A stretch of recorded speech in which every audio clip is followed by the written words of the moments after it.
అదే RTV app వార్తల్ని క్షణాల్లో చదివే అవకాశం ఉంటుంది. ఒక న్యూస్ పేపర్, ఒక టెలివిజన్ ఛానల్ మీ చేతుల్లో ఎప్పుడూ ఉంటాయి.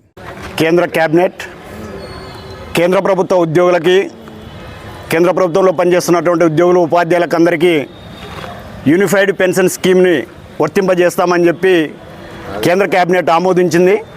అందులో ముఖ్యంగా అంటే పెన్షన్ విధానం, పెన్షన్ని ఇస్తామని చెప్పి ఉద్యోగులను మోసం చేసేటువంటి ప్రయత్నం కుట్రపూరితంగానే యూపీఎస్ విధానాన్ని తీసుకురావడం జరిగింది.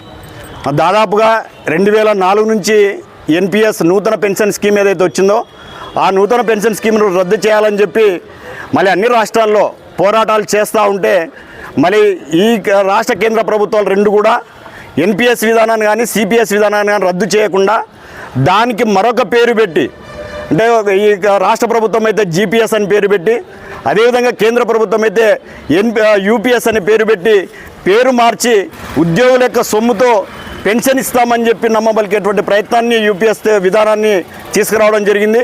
మా ఉద్యోగులు, ఉపాధ్యాయులు కోరుకుంటుంది కాంట్రిబ్యూషన్ లేనటువంటి, ఉద్యోగులు ఉపాధ్యాయులతో ఎలాంటి కాంట్రిబ్యూషన్ లేనటువంటి పాత పెన్షన్ విధానాన్ని అమలు చేయాలని చెప్పి రాష్ట్ర వ్యాప్తంగా, దేశవ్యాప్తంగా ఉండేటువంటి 99 లక్షల ఉద్యోగ ఉపాధ్యాయులు ఈరోజు డిమాండ్ చేస్తూ ఉన్నారు. ఇందులో కేంద్ర ప్రభుత్వం యొక్క ఆర్థిక విధానాలు స్పష్టంగా కనపడతా ఉన్నాయి. మళ్ళీ ఉద్యోగి యొక్క 10% వాటా అక్కడికి కేంద్ర ప్రభుత్వానికి ఇస్తే కేంద్ర ప్రభుత్వము గతంలో 14% మ్యాచింగ్ గ్రాంట్గా ఇచ్చేది.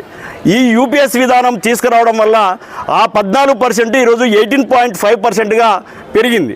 అంటే ప్రభుత్వం ఇచ్చేటువంటి సొమ్ము 4.5% పెరిగింది. ఈ సొమ్ము ఎక్కడ పోతుంది? షేర్ మార్కెట్లోకి, కార్పొరేట్ వ్యవస్థకి, పెట్టుబడిదారులకి లబ్ధి చేకూర్చేటువంటి విధంగానే ఈరోజు యూపీఎస్ విధానం తీసుకురావడం జరిగింది.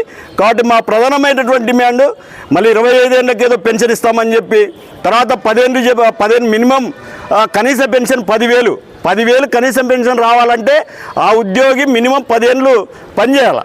10 ఏళ్ళ సర్వీస్ ఉంటేనే మినిమం కనీస పెన్షన్ 10,000 ఇస్తారు. 10 ఏళ్ళ కంటే తక్కువ సర్వీస్ ఉంటే 10,000 కూడా కనీస పెన్షన్ రానటువంటి పరిస్థితి ఈ యూపీఎస్ విధానంలో ఉంది. అయితే యూపీఎస్ చట్టబద్ధత ఉత్తర్వులు ఇంకా వచ్చి మరిన్ని వీడియోస్ కోసం ఛానల్ ని సబ్స్క్రైబ్ చేయండి. లేటెస్ట్ అప్డేట్స్ కోసం వాట్సాప్ ఛానల్ ని ఫాలో చేయండి. అండ్ లింక్ డిస్క్రిప్షన్ లో ఉంది.